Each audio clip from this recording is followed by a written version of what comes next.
Vamos a ver qué dice Josué 24:15 en la traducción lenguaje actual. Y si nos lo ponen en la pantalla, podríamos leer en el nombre del Padre, del Hijo y del Espíritu Santo. Y dice así: si no quieren serle obedientes, decidan hoy a quién van a dedicar su vida. Tendrán que elegir entre los dioses a quienes sus antepasados adoraron en Mesopotamia y los dioses de los amorreos en cuyo territorio ustedes viven ahora. Pero mi familia y yo hemos decidido dedicar nuestra vida a Dios. ¿Tú lo puedes repetir? Mi familia y yo, dilo para ti, hermano. Mi familia y yo hemos decidido dedicar nuestra vida al Señor. Hermano, y nosotros tenemos que aprender a ver las cosas que no son como si fuesen. No importa lo que no están aquí de tu familia. Si ya es una decisión que tú tienes, el Señor respalda esa decisión. Pueden sentarse, mis hermanos. Esta es una decisión que nos inspira realmente a afirmarnos en la casa de Dios, en esta casa donde nacimos, en esta casa donde recibimos la nueva vida que nos ha transformado a todos. Entonces, cada una de nuestras familias debemos apropiarnos de estas promesas que hay en la palabra de Dios y proclamar esto a una sola voz. Yo veo aquí a toda mi familia, a los tíos, a los primos, a los que faltan por llegar. Y creo que eso es una buena ocasión en noviembre, mes de la familia, para nosotros declarar eso en el nombre poderoso de Jesús. Que no es por nuestro poder, sino por el poder de su nombre. Saben, hermanos, en este mes de noviembre que se celebra, como hemos dicho, el mes de la familia, estamos nosotros viendo, aún en nuestro país y por donde quiera que escuchamos y pasamos, una serie de cosas que nos asombran. El mundo entero está asombrado de ver cómo la célula madre de la sociedad, que es la familia, está gravemente herida, está mortalmente herida. ¿Saben quién la ha herido? El enemigo. El Señor los reprenda. ¿Saben? Porque a Él le gusta la destrucción. Él vino a eso solamente, a destruir, a matar y a robar. Y por eso destruye la familia, porque sabe que de la familia es que nace todo. De la familia nace la iglesia, de la familia nace la sociedad. Entonces vienen los divorcios, destruye la familia, viene la infidelidad, viene la falta de sumisión en los hogares, viene la violencia, viene los pleitos, la contienda entre los matrimonios, entre las parejas, entre los padres y los hijos. Y todo eso va minando la familia.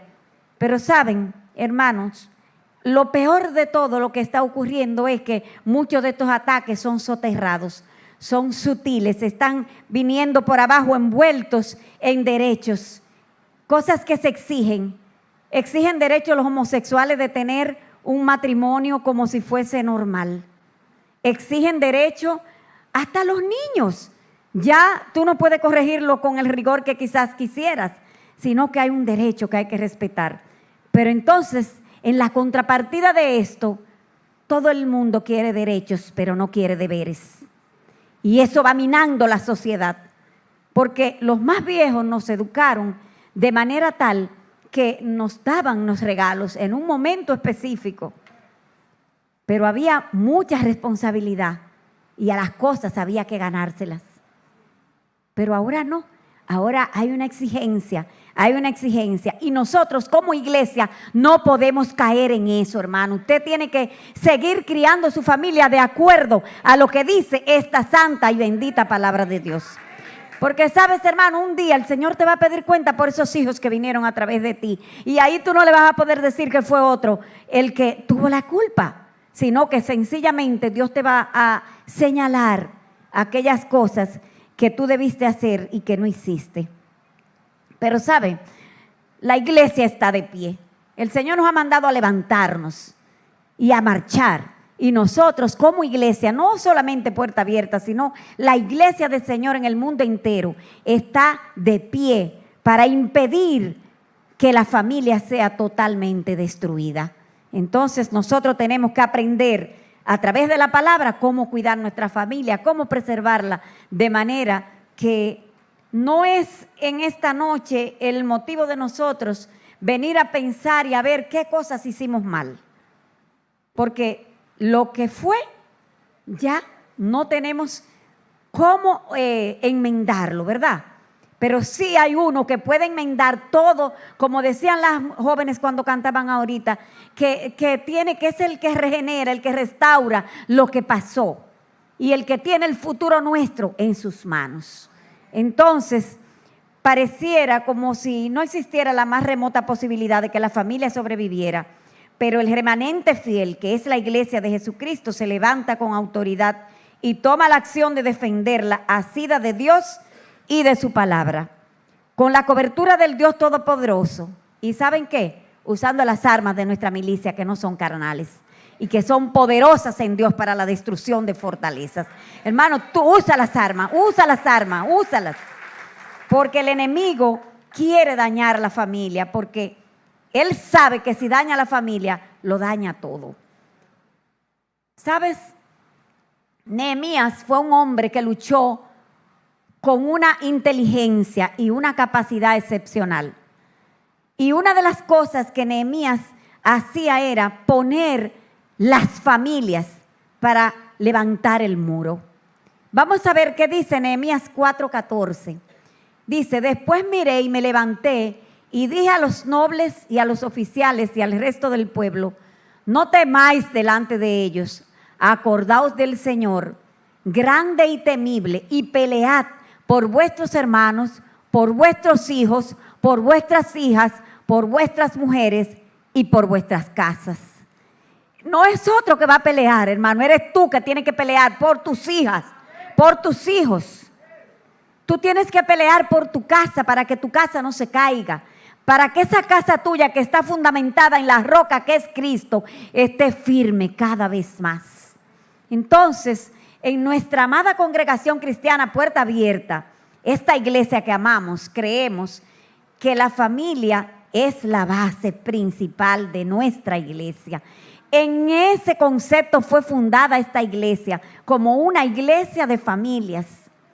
Hemos escuchado eso durante todos los años que estamos aquí. Esta es una iglesia de familia donde cada uno de los miembros de la familia, desde el niño más pequeñito, ustedes vieron a Manuel Alejandro ahorita aquí en el altar, hasta el anciano, que quizás soy yo la más vieja de esta iglesia. Mire, con un lugar donde adorar, donde bendecir, donde glorificar el nombre de Dios. Entonces somos una iglesia de familia para que tú no vengas solo, para que traigas tu familia. Estamos comprometidos como iglesia a apoyar el concepto de familia, considerando este como el propósito original y primario de Dios, creado para que allí se formen los hijos que sean portadores de su gloria, capaces de asimilar y compartir con otros los valores cristianos, los valores morales y los valores patrióticos que se enseñan en esta casa. ¿Saben? Nuestros niños crecen escuchando el sonido de la palabra de Dios. La mayoría de los hijos de ustedes han formado su lenguaje aquí y la primera palabra que han dicho es amén. Y usted se sorprende cuando oye a los bebecitos diciendo amén. ¿Por qué? Porque es lo que escuchan. Entonces, hermanos, como iglesia tenemos una gran responsabilidad. Creemos que Dios en su inmensa misericordia no solo nos proporcionó a nosotros una familia natural de un padre, una madre, unos hijos, unos hermanos, sino que nos dio una gran familia, la familia de la fe. ¿Cómo tú le dices al que está al lado tuyo aquí? ¿Cómo tú le dices? Tú le dices hermano. Quiere decir que nosotros somos hermanos, pero tenemos un Padre que está allá arriba. Entre los hermanos hay afinidad, hay amor. A veces hay su diferencia también, ¿verdad? Porque no todos tenemos el mismo carácter. Pero sí tenemos una cosa segura, que todos nosotros nos vamos juntos para el cielo. Entonces tenemos que aprender a amarnos y a soportarnos aquí, a perdonarnos aquí. Y a dejar de lado aquellas cosas que quizás no me agradaron tanto de lo que tú dijiste o me hiciste. Esta es una noche buena para pensar en todo eso y para nosotros comenzar a caminar en esta tierra prometida, que ya estamos, no es que vamos a entrar, es que ya estamos dentro de ella, para la gloria de Dios. El Señor hizo de esta puerta abierta una familia donde nacimos de nuevo. Pero hay una cosa importante que nos identifica a todos nosotros, y es que nosotros conocimos cuál es la diferencia para ser felices. Y podemos decir, y siempre diremos, y siempre repetiremos ese lema que dice, somos felices. ¿Por qué? Porque Cristo es la diferencia. En una familia donde se entiende eso, hermanos, necesariamente los problemas tienen que subsanarse. Los problemas no pueden llegar al extremo. Tiene que haber un momento donde las cosas se subsanen. Porque si no, no vamos a ser felices.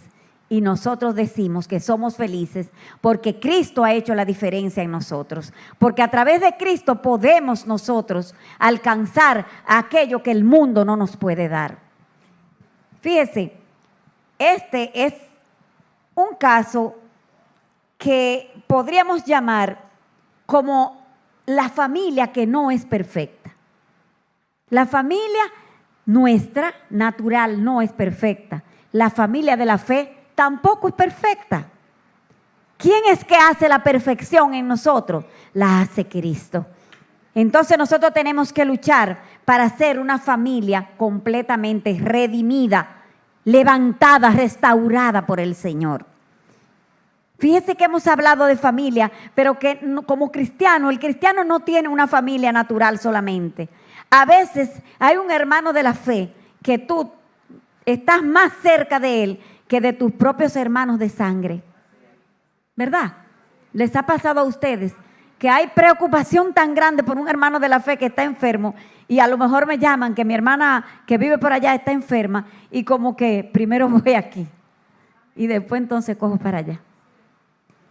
Entonces, este caso de una familia que no es perfecta no es nuevo. En la Biblia yo podría decir que casi todas las familias desde Adán y Eva no eran familias perfectas, porque eran familias de personas humanas, con defectos, con virtudes, ¿verdad? Pero esas familias notables, que podríamos irlas mencionando a todas, y en todas encontraríamos cosas tan buenas y cosas que no eran tan buenas.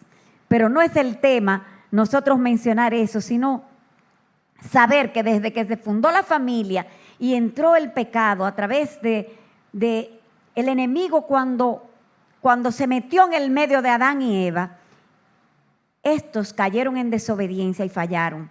Se desviaron del propósito de Dios. Sufrieron las consecuencias.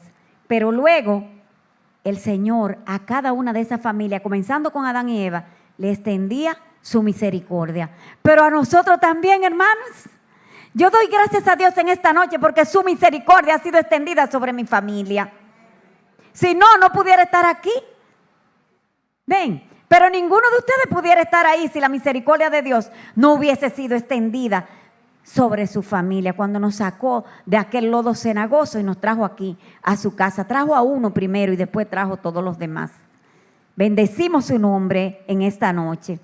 En el momento en que estas familias fallaban y llegaban a un punto donde como que volvían en sí, entonces cambiaban de actitud, se arrepentían y el Señor mostraba esa misericordia y los restauraba a cada uno en todos los casos. Usted busca a Noé, busca a Jacob, busca a David y todos ellos en algún momento tuvieron que hacer como un alto para que el Señor los levantara. Es por esa razón que nosotros podemos afirmar que el cuidado de nuestra fe va unido al cuidado de nuestras familias. El cuidado de tu fe, hermano, está unido al cuidado de tu familia.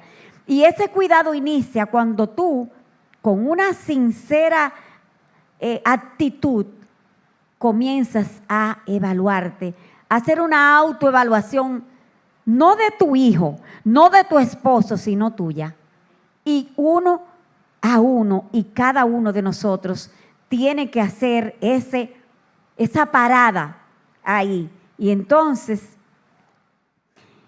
tú comienzas a evaluarte, no para traer lo que has hecho mal o lo que has hecho bien a la memoria, sino para ver dónde han estado tus fallos y entregárselos al Señor.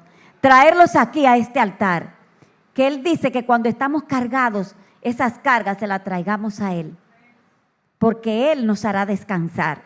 Entonces, nosotros tenemos que proponernos pensar un poco qué cosas debemos revisar. Partiendo de la premisa que toda familia de la tierra puede ser redimida por Jesucristo, y no importando lo imperfecta que sea nuestra familia, debemos cada uno de nosotros en esta noche hacernos algunas preguntas. ¿Qué tipo de familia tengo?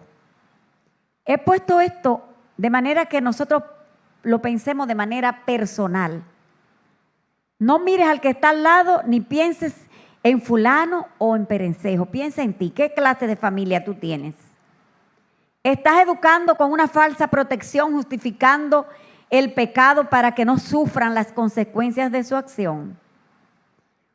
¿O estás acelerando los hitos de la niñez? Usted sabe que hay hitos en la niñez. Un niño comienza gateando y después que camina. Pero ahora, desde que un niño tiene 4 o 5 años, ya los padres quieren que piense como un adulto. E incluso muchos padres cometen el error de darle responsabilidades a sus hijos que no le corresponden. Y entonces cuando vienen a tener 12 o 13 años están hastiados de la vida. Hay que tener mucho cuidado en nosotros respetar los hitos de la niñez. Cuando una niña de 10 años, ya tú le enganchas unos tacos y la dejas que se maquille, tú no estás respetando los hitos de su niñez, porque eso no es para ese tiempo. Va a llegar el tiempo de eso. Y hay que tener mucho cuidado. Pero también puede ser que tú estés postergando los hitos de la adultez y no los dejes a ellos tomar las responsabilidades que tienen que tomar en cada etapa de su vida. Después que un niño o un joven tiene una edad, tiene que tener una serie de responsabilidades. No puede pasarse el día entero acostado en una cama mirando para arriba. Tiene que tener responsabilidades, hermano, porque si no, no va a poder ser responsable luego. Si todos los días tú lo tienes que llamar para que él se levante para ir al colegio, cuando vaya a trabajar, él no se va a levantar solo, hermano. Va a ser entonces uno de aquellos que le ponen una serie de multas, o no sé cómo se llamará eso ahora, porque llega tarde, porque llega siempre a una hora inadecuada. Yo estoy poniendo ejemplos sencillos, pero hay otras cosas más profundas que tú conocerás porque cada uno conoce las situaciones de su casa. No postergue los hitos de la adultez, tienen que alcanzarla. También otra pregunta que pudiéramos hacernos es si nosotros fomentamos en ello el egoísmo, dándole privilegios inmerecidos, sin asignarles responsabilidades, con una palabra que se usa mucho ahora, porque yo no quiero que él sufra lo que yo sufrí, que no pase los trabajos que yo pasé. Pero hermano, los trabajos que tú pasaste fueron los que formaron tu carácter. Eso fue lo que te ayudó a ser hoy lo que tú eres. Porque hoy tú tienes historia que contar, porque pasaste y tuviste que vencer obstáculos, pero si todo te lo resuelven, entonces tú pierdes la iniciativa. Y hay una cosa que se llama inseguridad que está acabando con los jóvenes en este tiempo. Y esa inseguridad los hace caer en cualquier cosa fácilmente. Hermano, estamos en el tiempo de nosotros revisar, porque estamos esperando a Jesucristo que viene pronto. Y queremos que cuando nos pida cuenta de nuestra familia podamos hablar bien. En la familia también yo quiero que nosotros nos preguntemos, ¿cómo soy yo? ¿Cómo soy yo ahora? No es solamente de los hijos, ¿cómo soy yo? ¿Cómo yo reacciono? El Salmo 50, 23 nos dice algo que vamos a leer.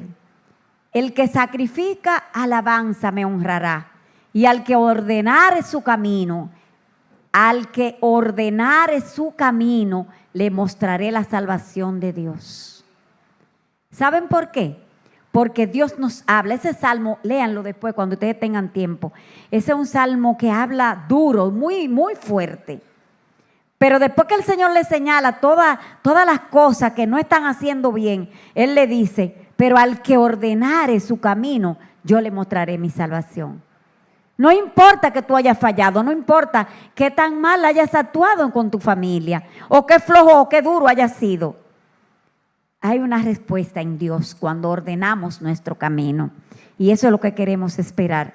Porque con respecto a los hijos, el Proverbio 29:7 dice que nosotros tenemos que disciplinarlo, tenemos que enseñarlo, tenemos que encaminarlos. Esa es nuestra función como padres. No crea que nada más darle cariñito. La función como padres es enseñarlos para prepararlos para la vida, para un mundo que cada día se hace mucho más difícil de vivir. Otra cosa que queremos preguntarnos es dónde queremos llegar como nuestras familias. ¿Dónde queremos llegar los cristianos con nuestra familia? Al cielo. ¿Verdad? Pero hay cosas que nosotros tenemos que hacer.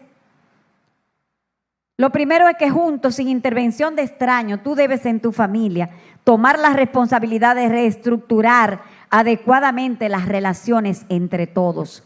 En tu casa, hermano, trata de no permitir tanto la injerencia de terceros, de extraños, porque no siempre eso es productivo ni es bueno. Nosotros necesitamos conocernos, hablarnos, ver cuáles son las necesidades directas de nuestro hogar. Y cuando esos ojos nuestros como familia estén puestos en Jesús, el Señor nos ayudará a tomar las decisiones correctas en nuestras casas, tanto con los hijos como con nosotros mismos. Nosotros debemos tener en cuenta algo. Muchas veces exigimos el cambio en el otro, pero no estamos nosotros dispuestos a cambiar.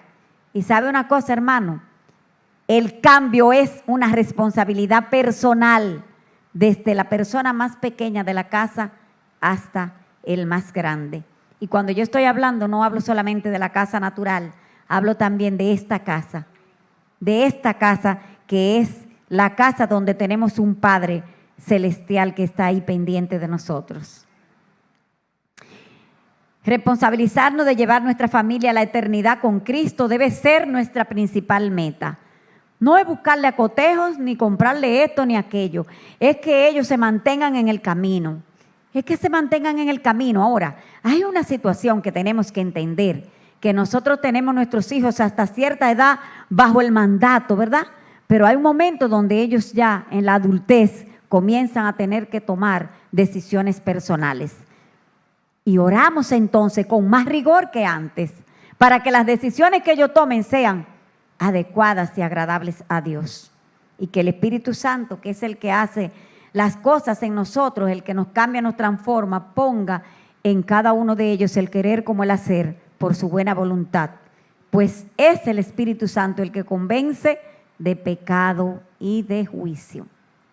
Nosotros no podemos convencerlos. Lo de nosotros es hacer lo que nos corresponde, es cuidarnos unos a otros. Si no lo hacemos, dice la palabra de Dios, que somos peores que un incrédulo. Vamos a ver en 1 Timoteo 5:8. Dice así: porque si alguno no provee para los suyos y mayormente para los de su casa, ha negado la fe y es peor que un incrédulo.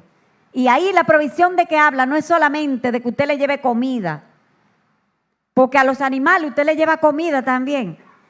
Cuando usted provee para su casa, usted tiene que proveer lo que es natural, pero también lo que es espiritual. Es proveer el ejemplo, es proveer la seguridad en ellos. Porque si nosotros asumimos la responsabilidad de cuidarnos, debemos hacerlo, no a la manera nuestra, sino a la manera de Dios. En Gálatas 6, del 1 al 5, nos dice cuál es esa manera de Dios. Hermanos, si alguno fuere sorprendido en alguna falta, vosotros que sois espirituales, restauradle con espíritu de mansedumbre, considerándote a ti mismo, no sea que tú también seas tentado. Sobrellevad los unos las cargas de los otros y cumplid así la ley de Cristo. Porque el que se cree ser algo, no siendo nada, a sí mismo se engaña. Así que cada uno someta a prueba su propia obra y entonces tendrá motivo de gloriarse solo respecto de sí mismo y no en otro. Porque cada uno llevará su propia carga. Está muy clara la palabra de Dios. Si la quiere más clara, busque una versión de esas que hablan en lenguaje mucho más sencillo. Pero lo que nos dice es que nosotros debemos encargarnos de nuestra familia sin sobrecargar un lado más que de otro. En la célula yo ponía un ejemplo de que a veces en la crianza donde se establecía que las hembras hacían una cosa y los varones otra, la hembra iba siempre más sobrecargada. Y eso creaba insatisfacción, molestia, frustración, rabia. Y eso no es lo que Dios le agrada, ni es lo que Dios dice. La palabra es clara, dice que nadie debe ir sobrecargado, sino que la carga se reparta adecuada y correctamente. Entonces, una familia, tanto de la fe como natural, no puede florecer si uno de sus miembros elude sus responsabilidades y o deja de contribuir para cubrir las necesidades generales. Hermano, hay que contribuir en el hogar, enseñar a los hijos a contribuir. Porque yo no sé si ustedes se dan cuenta que los hijos a veces creen que el dinero de los papás rinde. A ellos no les rinde para nada, pero a uno sí le tiene que rendir muchísimo. Entonces, tenemos que tener cuidado con eso, pero eso nada más no es para la casa, también en la iglesia. El que deja de cumplir las necesidades de su familia para pasar por generoso con otras personas. Por ejemplo, hay una gente que no suple su casa, su hogar, pero entonces cuando va donde otro se desborda brindando. Eso tiene un nombre así, pero ese caso también se da en la iglesia. Nosotros tenemos aquí, por ejemplo, un ministerio de misericordia y hemos dicho que compartir es amar. Entonces, hermanos, si tú tienes algo que dar, no te vayas a darlo a otro lugar, no te vayas a darlo a otra institución, porque las personas que están aquí preparadas para eso, mira, saben exactamente quién tiene necesidad. Y si tenemos tanta necesidad alrededor nuestro, no tenemos que irnos a suplir la necesidad de otro lado, porque Dios pone en cada lugar las personas que han de suplir esas necesidades. Nuestro Dios es un Dios de orden. Es como si tú cogieras tu diezmo y lo llevaras a otra iglesia. Creo que el pastor de esa otra iglesia también está fallando recibiéndolo, ¿verdad? Pero, ¿por qué? Porque en esta iglesia que tú te congregas, te gusta recibir ese airecito bueno que tenemos, pero todo eso, nosotros sabemos que hay que pagarlo. Entonces, la Biblia dice en Deuteronomio 12, 17 y 18, que nosotros debemos llevar los diezmos al lugar donde Jehová eligió que tú adores. Entonces, hermano, ten mucho cuidado con eso, porque a veces cuando venimos a ver, estamos fallando. La Biblia dice en Gálatas 6:10 algo que es importante que nosotros leamos. Dice, así que según tengamos oportunidad, hagamos bien a todos. Pero dice claramente ahí, yo no sé si soy yo sola que lo estoy leyendo, y mayormente a los de la familia de la fe. ¿Y quién es la familia de la fe tuya? Tu familia de la fe es puerta abierta. Tú tienes otros hermanos en otros lugares, pero aquí el Señor te plantó. Aquí tú tienes la bendición de Dios, ¿verdad? Entonces, tenemos que cuidarnos de no hacer cosas que no agraden al Señor. Dios quiere que seamos familias unidas, redimidas y restauradas por Él, y nos ha dado sus promesas de que lo hará. Él nos va a redimir.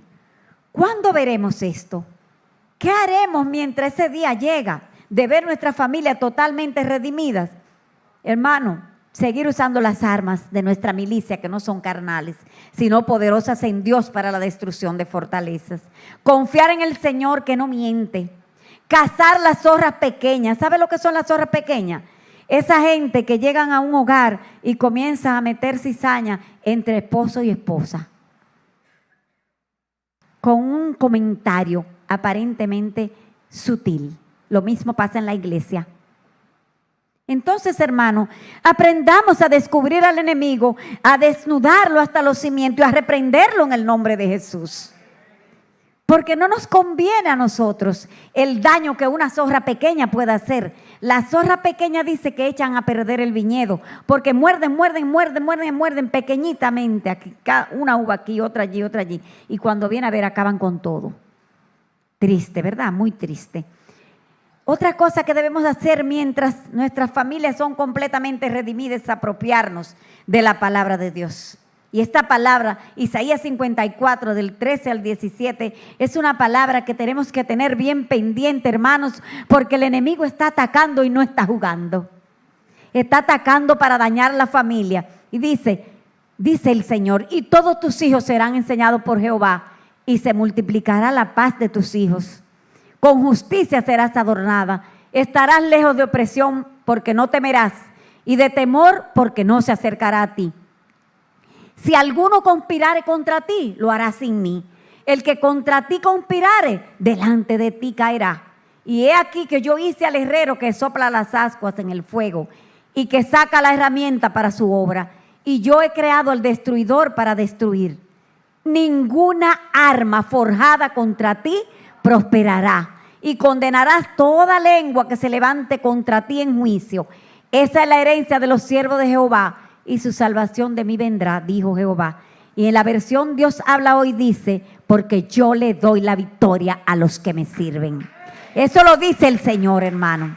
Apropiémonos de esa palabra, que esa palabra está ahí con un propósito de hacer la obra para la cual Dios la ha enviado. El enemigo quiere destruir, pero el control del enemigo lo tiene el Señor, porque dice que Él fue que hizo el que hace las armas para destruir. Entonces, nada escapa del control de Dios. Entonces, estemos seguros de que Dios nos va a defender. Estemos seguros, claro está, si estamos en obediencia y estamos haciendo las cosas como Dios manda. Porque Dios no quiere nada con los rebeldes. Dios no quiere nada con los desobedientes. Apreciando y aceptando cada miembro de tu familia, pese a sus errores y defectos, también estás esperando la redención de tu familia, de tu casa. Pero también disciplinando y corrigiendo, porque dice que Dios a quien ama, disciplina. La familia es donde se define la vida y donde los padres establecen la vida, la visión del mundo que van a tener sus hijos. Si tú eres pesimista, tus hijos van a ser pesimistas. Si tú eres una persona que todo lo ve negro y a todo le ve defecto, busca lo que así mismo accionan tus hijos. Entonces, revisémonos, porque es muy amargo. La persona es desechada en todo lugar, la persona que es amarga. Seamos dulces y por tanto demos esa dulzura para que sea transmitida de generación en generación. Y eso solamente se logra, hermano, con la palabra de Dios. Enseñándole a nuestros hijos la palabra todos los días de nuestra vida. Desde el principio de los tiempos, Dios guió a su pueblo con mandatos, advertencias y promesas.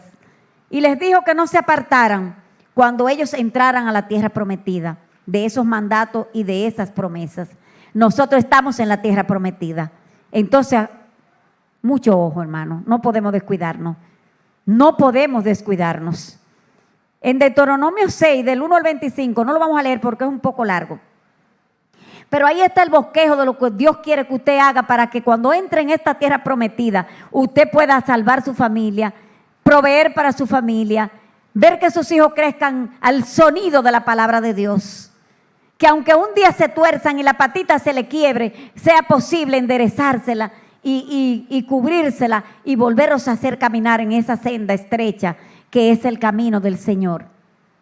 porque tengan en su corazón y en su mente esa palabra sembrada y no haya nada ni nadie que los haga salir de ahí. Hermanos, en ese Deuteronomio, en ese capítulo de Deuteronomio 6, que no pierde vigencia y que nos habla a nosotros hoy, se reitera la palabra claramente y dice el Señor a Moisés: mira, esto es lo que yo te mando hoy. Si pueden ponerme algunos de los versos, dice: estos son los mandamientos, estatutos y decretos que vuestro Dios mandó que os enseñase. Ahí está hablando Moisés, para que los pongáis por obra en la tierra a la cual pasáis vosotros para tomarla. Para que temas a Jehová. Lo primero, el temor de Dios, algo que tenemos que enseñarle a nuestros hijos. Ahorita Maricruz me enseñaba con mucha tristeza que en esta, no sé cómo esto se llama, en este recipiente que se utiliza aquí para recibir las ofrendas, había una servilleta sucia envuelta que alguien tiró ahí. Y yo le respondí a ella: eso se llama falta de temor de Dios. Porque nosotros hemos visto y hemos leído y hemos enseñado muchas veces que en este templo hasta las bisagras de las puertas son sagradas. Entonces, hermano, sobrecógete de temor antes de tirar un papel de un chicle detrás de una de esas sillas que costó esfuerzo y que ya no te pertenecen aunque tú hayas comprado 10, porque son para la casa del Señor. Entonces, hermano, tenemos que infundir en nuestros hijos ese temor todos los días de nuestra vida. Moisés le dice a ellos: miren, no soy yo que estoy hablando, yo lo que estoy es transmitiendo lo que Dios me ha dicho que diga. Entonces, cada vez que alguien se para aquí, se para con temor y temblor, porque saben, estamos diciendo lo que Dios dice que digamos al pueblo. Y a veces la palabra de Dios ofende, pero que ofenda para que tú te sientas mal, para que te veas retratado, para que te veas en el espejo y para que recapacites, reacciones y retomes tu camino, como decíamos ahorita en el Salmo 50. Moisés le dice al pueblo que había que establecerse por mandato de Dios en la tierra prometida. Establecerse quiere decir fijarse en un sitio. Ellos eran nómadas en el desierto, ellos se movían de un lugar a otro. Pero ya el Señor los manda a llegar a ese lugar y a establecerse. Pero antes de establecerse tenían que echar fuera todo aquel que le impidiera servirle al Señor. Tenían que mantenerse en devoción, tenían que hablarle a sus hijos 24/7. Dice en ese verso de Deuteronomio: mira, pon esa palabra en los postes de tu casa, en la entrada, en la salida. Háblale al levantarse, háblale al acostarse, háblale cuando vayan en el camino. Háblale de la palabra de Dios a tus hijos. Porque es la única manera, por repetición, que las cosas se graban en el corazón y en la mente del hombre y hacen que su camino cambie. Entonces, esto no es nuevo. Esto no lo dijo el Señor. Se lo dijo a su pueblo en el desierto. Se lo dijo cuando salieron del desierto y nos lo sigue diciendo a nosotros hoy. No te mezcles con los que quieren destruir a su pueblo. Le decía a él, ustedes van a leer ese capítulo de Deuteronomio 6 para que ustedes vean todas aquellas cosas que dice. No te mezcles con los que quieren destruir a tu pueblo. Porque me estás ofendiendo a mí, dice el Señor ahí. Entonces, hermanos, esto es para nosotros como padres, como familias cristianas, revisarnos en esta noche y establecer la diferencia que existe entre una familia cristiana genuina y una familia que no lo es, mediante el nivel de compromiso que tú tengas para con tu casa natural y para con tu casa espiritual, para con tu familia de la fe. Y para eso es necesario que nosotros tomemos la decisión que tomó Josué y que hablamos cuando comenzamos. Que ya inculquemos a nuestros niños esa palabra, se la inculquemos a nuestros jóvenes, se la digamos todos los días recuérdate que puedes llegar a ser y tener todo lo que tengas, pero tu principal propósito en esta vida es servirle al Señor. Así que vamos a ponernos de pie y vamos a darle gracias al Señor cantando una canción que van a poner los jóvenes. Y darle gracias al Señor en esta noche, porque muchos andan en el mundo solos, sin familia, y tú y yo tenemos una familia natural. Hay motivo para agradecer al Señor. Hay motivo para agradecer al Señor porque muchos andan sin iglesia. Y nosotros tenemos una iglesia, una familia de la fe.